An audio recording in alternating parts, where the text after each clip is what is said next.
terrorisme en Algérie dans les années noires, les années 90. Deux frères qui ont fait partie des milices qui luttaient à l'époque contre le GIA, le groupe islamique armé. Aujourd'hui, ils vivent en France et ils sont poursuivis devant les assises, accusés d'actes de torture et de barbarie. Une première, ils témoignent. Paul Rossi, Azine Ahmed Chaouch.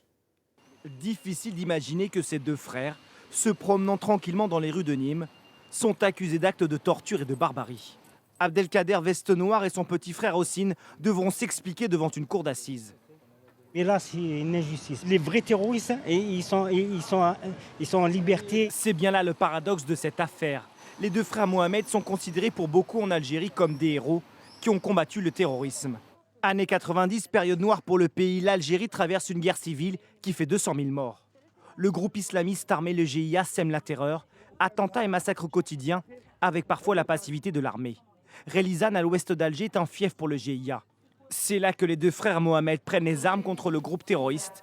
Ils constituent une milice. Je dis, le problème, c'est que soit on prend les armes contre ces terroristes, soit on est mort. Il faut choisir. Cette milice est très active, trop pour certaines familles, qui l'accusent d'enlèvement, de meurtre et de torture.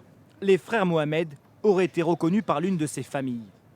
En 2003, nous avons été avertis de la présence des frères Mohamed en France, ce qui a permis d'introduire une plainte au nom d'un certain nombre de victimes qui mettaient en cause les deux frères Mohamed comme ayant participé à des faits de torture. Accusation que nient les frères Mohamed.